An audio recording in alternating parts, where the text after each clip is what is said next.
One of the common questions that I'm asked by parents whenever I go to some get-togethers or function is that, Doctor, my daughter or son who is 18 months old or 12 months old or even 2 years old, he or she doesn't eat well, and it's a struggle for us to make him or her eat. So what should we do about it? Or can you please tell me about some medicine which can make him eat?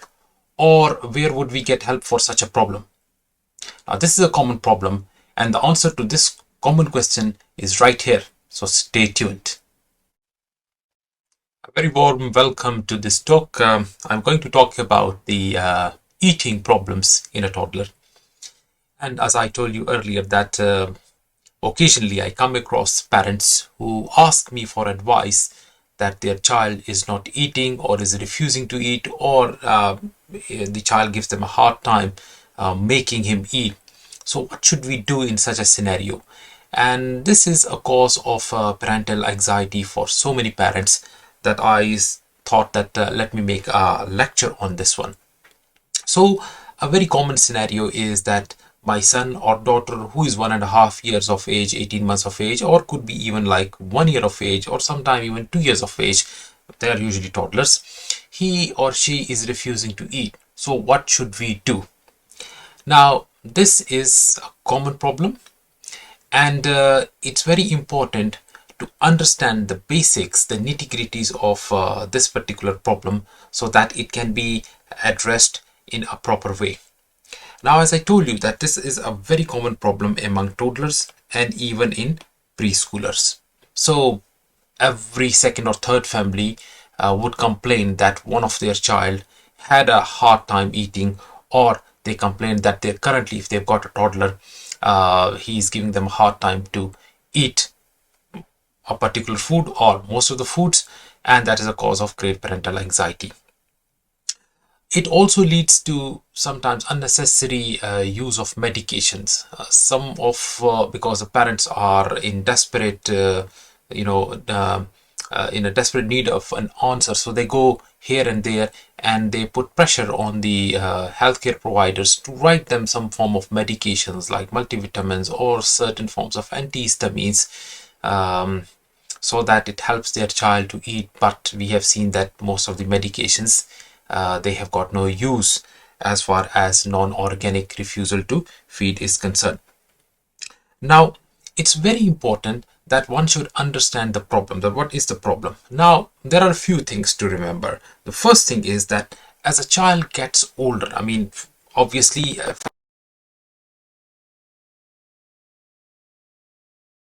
they become more independent, and this independence by the child is usually declared by refusing to eat. So refusing to eat might not be a sign of an underlying organic problem. It simply means that the child is now becoming more independent, and that's why this one way that he is telling you that I'm independent by refusing to eat. So this food refusal is normal in toddlers. And remember that most of their behavior problems at meal times are quite common. So it's not something which is very uncommon. It's very common. Almost every second or third family would definitely have a child or a toddler who gives them a hard time eating.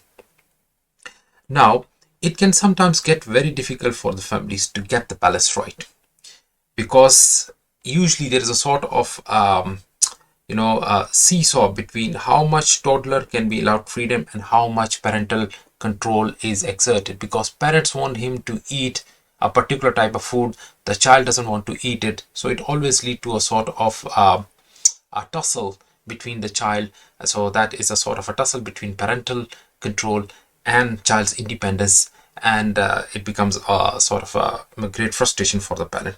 So many parents, they think and they worry that their child is not eating enough, so they think that he's probably not getting enough food, and that he would he's basically having some problem that he's not eating food. So this is a sort of a feeling that many parents, they harbor in their mind. They simply think if the child is not eating, it simply means that he's having some medical problem, and this can be sometimes lead to unpleasant battle at mealtime. So remember, that can lead to sometime even to domestic violence as well. So can be a source of great frustration at home. So it's very important for the parents to know that their child is growing well. And how do they know? It's very important that somebody plots the child's growth on a growth chart to see. So these growth charts have got centiles, and they tell you if the child is having a proper growth. So if a child is having a proper growth, he would be following one of the normal centiles. So if he's growing normally along his centiles, despite the fact that he is giving them a hard time eating something, that child is actually well. That child, despite refusing his food, is still growing well. So it should not be a cause of concerns for the parent, especially with respect to that if they think that the child is harboring any medical problem. It's not a medical problem. Remember, most of the times these issues are behavioral in nature. Very rarely you would come across a child who's not eating because he's got underlying organic medical reasons. So a doctor or a health visitor can, weigh the child from time to time and plot it on a growth chart. And that growth chart, if the child is growing well, can give reassurance to the parents that the child is growing well and there should be no cause for concern. So these are important points to remember and also to tell the parents as well. It's also important to have some realistic parental expectations. A child in the first year of life, he's growing well, so he would triple his birth weight in the first year. But after that, their growth slows down. So when their growth slows down, it simply means that appetite may also be smaller. And it also varies from day to day. So one day he's eating fine, the other day he may not be eating well, the third day he starts eating again. So these ups and downs in his appetite is very normal. This is a sort of a normal spectrum for a growth of a child.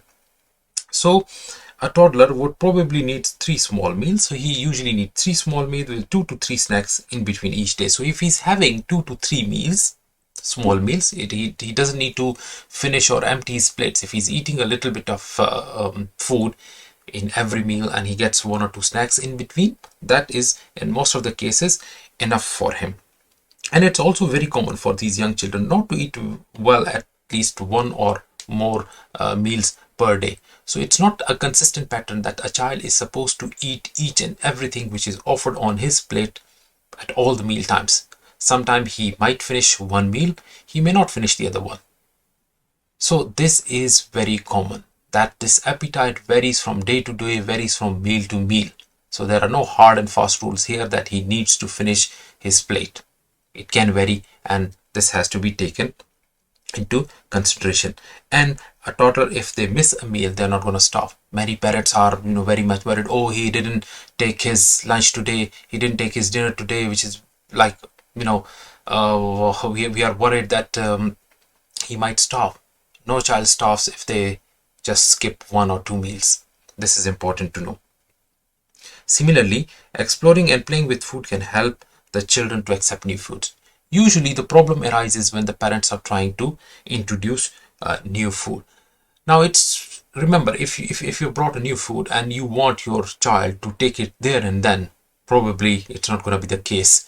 A child needs to see that food 6-7 times. He might need to taste it 6-7 times before he develops an appetite, before he develops a taste for that particular food. So it's not like, for example, you bring broccoli or something new and you ask a child to take it and you force him, and you are now, your expectation is that he would finish his plate. No, he needs to taste it. Probably he would need to taste it at least 5, 6, 7, 8 times before he develops an appetite and before he starts asking for that particular food.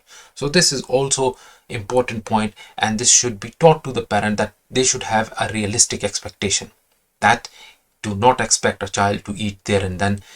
He would taste it at least 6-7 times before he starts eating that particular food. Offer the child what the rest of the family are eating. This is also very important. If the dad and mom are not eating a particular food and then they expect their child to eat it, very difficult. It's very difficult. It doesn't work that way. So basically, the family ideally should get together. At this, when the child is, let's say, between 1 and 2 years of age, they should have family meals together. So the child is also sitting on his food chair at the same time while the parents are eating. So there should be the same type of food for everybody, so that the child starts eating what the parents are also eating. because otherwise it becomes a bit difficult. If you've got a separate food for the child and you yourself are eating something different, it usually gives problem as a child refuses to eat in most of these particular cases. And it's also a lot easier to prepare just one meal for the whole family. And important thing these days is I have seen that many people, while they are having their family meals, what they do is they would simply switch on the television and they watch their favorite programs. The kids are watching their cartoons and things. It's very important, while the kids are eating, while you are eating, you should turn off the TV, so there should be no distractions and the focus should be on the meal itself. That helps in in finishing up the meal, especially in context of small children. Now, moving on, you should also know what are the causes of refusal to eat. So, causes of refusal to eat, the first and the foremost important thing is acute febrile illness. So, if the parents say, well, he has been a good eater, but since a day or two he is not eating well, then you have to look for an acute febrile illness. Any illness with fever. Most of the time it is the upper respiratory tract infection, tonsillitis, common cold, or sometimes even those infections which are remotely associated with the oropharynx, like urinary tract infections. They can cause loss of appetite. They can make the child anorexic and he would not be eating.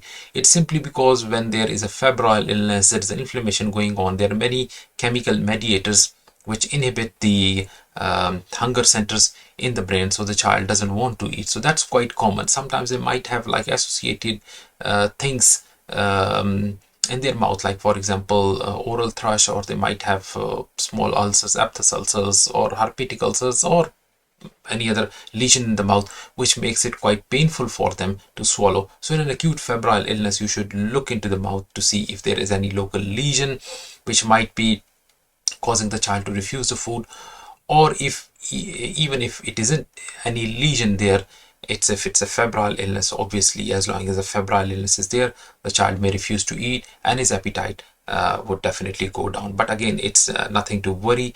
The child should be kept well hydrated during the febrile illness, and once that illness that settles down, the appetite, it comes back and the child starts eating. So always rule out an acute febrile illness if the refusal to feed is of short duration.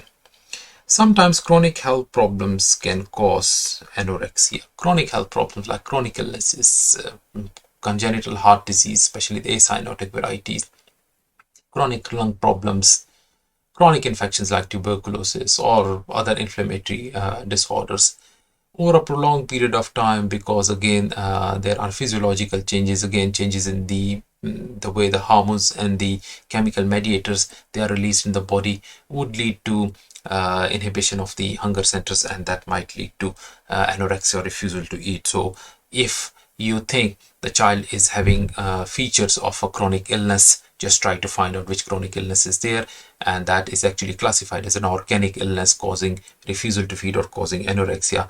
And though that is rare, but still you need to find it out if that might be the case. Sometimes gastroesophageal reflux. Now, gastroesophageal reflux is the reflux of the gastric contents back into the food pipe, which can sometimes even come up to the level of the throat. Because these contents are acidic, they cause pain. So a child who has got an ongoing reflux, he might associate food intake with the pain, because obviously he takes the food, it goes down, that leads to production of the acid, and then that acid reflux comes back into the esophagus, that burns in, causing him pain. So that might lead to inhibition or refusal to eat, because the child actually links the food eating with that pain. So obviously he would refuse to eat most of the stuff that causes him pain. Then some kids might have neuromuscular problems. Some of the neuromuscular problems can cause oropharyngeal discoordination or incoordination, in which it is difficult for the child to swallow. So the child puts the food in his mouth and tries to swallow it, but he can't swallow it properly because of the incoordination. So it might come back, or he might choke on it, he might splutter, and that's also a painful condition for the child. So he may refuse food because of these conditions. But most of the times, the reason for refusal to eat is non-organic, and that is behavioral in nature. As I told you earlier, that is the time period in which the child is becoming more independent. So depending on his personality, depending on what he sees around him, again, domestic environment plays a very crucial role in how a child interacts with his food, and how his appetite goes. So it's very important to consider the overall domestic environment and also the behavioral issues associated with that particular child that may be responsible for causing him anorexia or refusal to eat. So some of the important steps to consider when you are dealing with a child who has got refusal to eat, for example, as a doctor, or if you are asked this question, it's important. The first thing, because as I told you, there could be many reasons for that. It's very important that you take a complete feeding and dietary history with a 24 hours food recall. So you start right from the very beginning, whether the child was breastfed or bottle fed, how many bottles was he taking, when was the weaning food introduced, what weaning food were introduced, at what time, at what frequency, what foods were introduced, what the family is eating, what are the family eating times, what are the child eating times, who feeds the child, and also a 24-hour food recall in which you ask what was the child given in the last 24 hours. So it would give you an idea whether there have been proper food practices which have been practiced at the home, or you think that there are issues, family is eating something else, the child is being offered something else, or there are very erratic meals where one person is eating at one time, the other person is eating at another time, and there is no coherence as far as the family meal times are considered.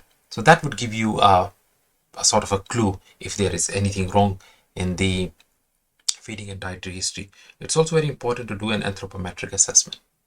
So anthropometric assessment means that you have to take physical parameters into consideration. So weight for age, centile charts, or height for age. Similarly, weight for age and height for age actually give you a very good picture of the overall growth over a period of time. But if a child is obviously wasted, if you think that the child is skin and bones, then in that particular case, a good anthropometric tool is what we call as weight for height z-scores chart. So that would actually classify if the child is wasted or not, and then you can have a height for age as well, which would classify whether a child is stunted or not. So based on that, a child may be wasted, he may be stunted, or he may be wasted as well as stunted. So that would give you an idea, because a wasted and a stunted child would most probably have an organic reasons rather than an inorganic one. So you can use depending on the circumstances, you can use the centile charts, weight for age, height for age, or you can use the z-score chart, which is the weight for height z-score charts. Laboratory tests are not indicated. Remember, routinely they are not indicated unless until you suspect an organic cause. So if you are suspecting an organic cause like an underlying heart problem or underlying hormonal problem like hypothyroidism or something, then you would consider laboratory test. But in most of the cases you do not do lab tests. Yes, if somebody is wasted and you find clinical clues that the child is anemic or he might be having micronutrient deficiencies, then you can do the lab test. But in most of the cases you don't need them. It's also very important to understand the general domestic environment of the child, who the child is living with, how many other children are there in the home, who gets important, who doesn't, whether they are known to social services, whether there is any history of domestic violence, because all these things would have a lot of impact on the behavior of the child. So the upbringing has got a lot of influence on how the child eats, so that you have to take into consideration. And obviously, if a child has got growth charts with him, you can review the growth charts to see if the child is following one of the normal centiles. So if the child is following his centiles, is not showing a sort of a growth faltering or something, then there is nothing to worry. Even if the child is not eating properly, if he's gaining weight and things, that is simply reassurance for the parents that at least he doesn't have got any organic reason, or he's not showing any signs of growth faltering. So despite the fact that they think he might not be eating well, he's still gaining weight and growing well. So these are the important steps to consider when you confront a child who has got a history of refusal to eat, or the parents are very much worried that they think that the child is not eating well. Now, I told you that normally tests are not indicated in most of the cases. But if you have to go with the test, it depends on the underlying condition. So in most of the cases, you would start with a full blood count. So you would look at the red blood cell indices, the white blood cell. One of the other important things are iron studies. So looking at the serum iron level, the ferritin level, the iron binding capacity, that would give you an idea if the child has got iron deficiency or has got some other problem in which there is problem in in heme synthesis. Similarly, albumin levels or pre-albumin levels can also give you an idea if the child is having some form of pathology in which he is losing proteins, like chronic renal disease, chronic liver disease, kwashiorkor, etc. Other tests could be micronutrient tests, like you can do the calcium level, you can do the phosphate levels, you can do the alkaline phosphatase to look for rickets, so on and so forth. Thyroid function test. Urinalysis is also important. Urinalysis can give you an idea if there is any renal pathology, which might be because renal pathologies are not easy to pick up. So urinalysis can give you an idea, like some kids might have renal tubular acidosis, different types of renal tubular acidosis. So in that particular case, you can find something on the urinalysis if there is leakage of different things in the urine, so you can pick it up in the early stages.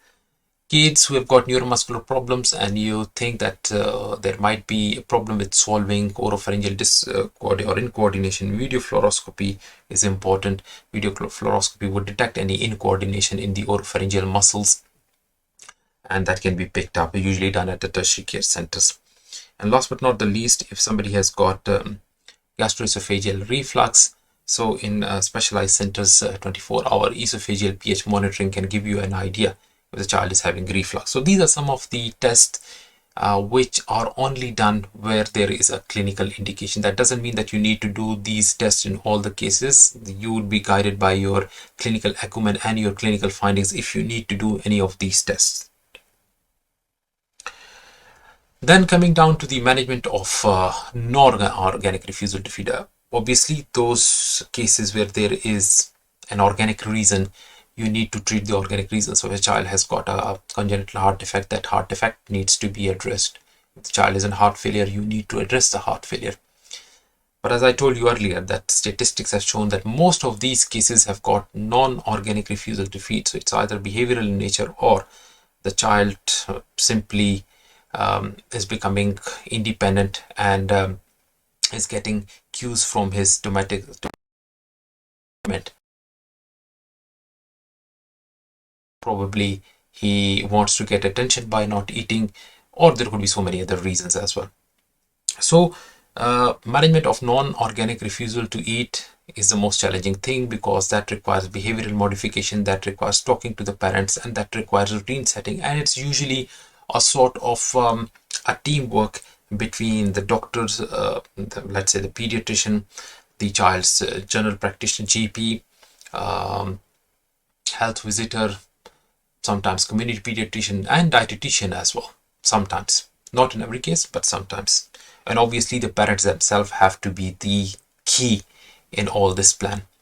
So remember, before you start, you should remember that everybody who is involved in this team approach to address this issue, they should be consistent in their approach. It's not like one person is saying one thing and the other person is doing the contrary. Like if the parents are a bit assertive, then the grandparents are say, oh no, let him do whatever he wants to do, and they just give up. So everybody has to be consistent in their approach. So if you are talking to the family, all those family members who are involved in the care of the child, they should be there in that particular meeting, and they should agree on that plan. That's very important. Many times you discuss it with the parents, the grandparents are not taken on board, or they might have a different approach. What happened? The whole plan evaporates in the year. So it's very important. This is the crux of the story. Everybody should be consistent. All those people, especially in South Asian communities, and where there is a joint family system. So if there are so many people in the home, they all need to be taken on board as far as that child's food behavior is concerned, and whatever plans you are making, they have to agree to that and they have to stick to that. So it's very important. Now coming down to managing the behavior.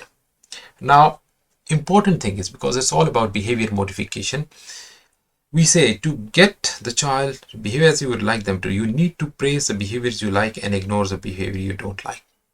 So you have to be assertive. You have to give positive reinforcement. So if a child is doing something which you like, you should praise them for doing that.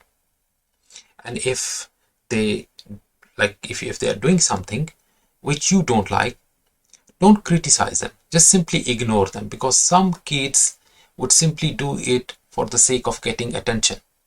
So they know that by not eating something, they would get the attention, especially if there are so many kids at the home and other kids are also getting attention. So they would do this thing. In that case, if you try and if you budge under pressure, then they know and then they can blackmail you. So it's very important that you praise their good behaviors, but simply ignore the bad behaviors. As I told you, that they might be doing it for attention seeking. So you have to be careful that if that is an attention seeking behavior, you simply have to ignore them. Don't give attention, because if you give them attention, they would do it again. The more you give attention, the more they would do it, and you will go in a positive vicious cycle and there will be no end to it. So simply ignoring is a very appropriate method if they are trying it to do just to grab your attention. Then how do we manage the meal times? It's also very important, because all comes down to meal times when the child is offered food or the family is sitting together. So it's very important if you involve the child in preparing his food. It's not simply you ask the child, come George, sit on your table, it's your food time, eat.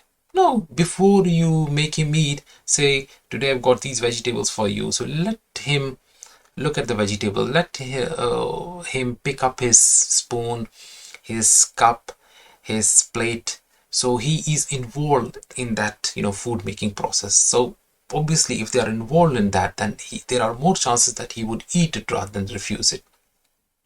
Usually use children's cutlery, use bright colored plates and cups, because children, they get attracted to that, like we're having cartoon characters on them. Also, if necessary, always aim to get your child stay seated at the table for the family meal. So don't let them, if they've eaten, don't let them that they leave the table and go and then start playing with their games or something. So make them sit on the table till everybody has finished their meal, so they get to know what is the importance of family meals. The other thing is always give your child a small helping that they can have more. So it's not necessarily that you fill up their plate. Always start with a little amount and say if they have finished it, they can have more. So even if it is 3 mouthfuls, small amount, if they finish it, say, well done, you have done fantastic. If you need some more, I can give some more to you as well. This thing also helps. Also try to keep meals more or less the same time each day. So everybody should be sitting together and should have fixed meal time. So like in the morning, if you're having breakfast, like let's say if you've got the 7 a.m. time, so everybody should be there at 7 a.m. It's not one buddy is doing at 7 a.m. The other comes and does it at 8 and the third one does at 9, and different meal times for different family members. That doesn't help. Also set a 20-minute time limit for the first course and say 20 minutes. Don't give them infinite time. Oh no, that the child starts eating and he's eating, they're sitting there on the table for 2 hours. No, just tell them you have to finish this in 15 to 20 minutes and do not allow more time than this. Then you can offer a second course regardless if your child has eaten the first course, but again keep the healthy options like yogurt, fruit and all those healthy food. Do not offer them like junk food like crisps or burgers or things like that. Also focus on the good thing your child is doing. So if he's sitting and behaving well, praise them that he's sitting well and he's not like making a mess around his table or his baby chair. And similarly, not worry about what they are not eating. So you shouldn't be like worrying too much what they're not eating. If they're eating something, you should be happy about it. And then ignoring. Even eye contact, when they behave in such a way that you do not like their behavior under central extreme. So if you do not like it, like if you see that they are banging their let's say spoon slowly and gradually on the plate or something, just ignore them, because they are trying to get your attention. So the more you give attention by, responding to these things which you don't like, so they know that they are getting the attention. So just simply ignore them. So obviously it would be hard for the first few times, but after that, then you'll see there would be a noticeable difference. Stay calm, don't get upset. It's very important, because it's usually the high parental anxiety. So it's a sort of a, if you think it's a tussle between the parent and the child, the parent can never win that battle. It's as straightforward as that. So there is no point to start that tussle which they can't win, because when they can't win, they get upset. When they get upset, their anger can just shoot through the roof, and obviously that can lead to then violence, domestic violence, and other problems. So tell them that they have to hold on to their nerves and keep their cool. Gentle encouragement is okay, but never force feed your child. Again, people, if you try to force feed them, what would happen? They will clench their teeth, and then it would become a battle. And as I said, that might lead to child abuse as well. So if they are not eating, hold your nerves, keep calm. Do not force feed the child. Do not. As simple as that. So these are some of the points that you need, as a doctor, you need to teach the parents, that at meal times you should focus on these things, and they should practice it. It's not simply telling them when they go back to their home they should practice it. And obviously there would be difficulties in, let's say, first few times, but after that they would notice that they can use it effectively, and they would see a noticeable difference as far as the child's eating behavior is concerned. Now, it's also important that the parents, because the kids see them as their heroes or their leaders, they should set an example. If a daddy or mommy is not eating something, how can they expect their child to eat the same stuff? Not possible. So they should set a good example. They should eat those things which they expect their child to eat. Also, tell them to give their child some control. So allow them, rather than mom or dad like spoon feeding everything, let the toddler to feed themselves in as much as possible. So prepare those foods that are easy to chew and they can pick up their fingers, or they can easily put on the spoon and eat by themselves without needing help of other family members. So try to give them some form of control. Also give them a maximum of 2 meal choices, not too many options, because if you give them too many options, let's say, okay, fine, if you are not eating this, what should mommy cook for you? And then they use it as a blackmailing tool. So just give them 1 or 2 options that you have to pick one of them. Do not go for so many choices, because if you've got so many choices, then they become confused and would lead to eating problems sooner or later. So it's very important that you give them maximum 1 or 2 choices, and once they've decided on one, just stick to that one. And as I told you earlier, never force feed a child. So as I told you, that if the parents are using this technique, that they say, okay, because the child hasn't eaten a particular food, they say, okay, well, fine, what should I cook for you, or what do you like? Never say these things, because you should be actually making them eat the foods that the family eats. Never give them an alternative. Otherwise, you will end up in trouble, because then they would have a lot of variety, and then it's even becomes difficult for the mom or the dad to cook different things for different family members. So remember, don't say that if you haven't eaten, what do you want to eat? Because in that case, if you see, we might go they know, because if they don't eat something, they would get the junk food that they like.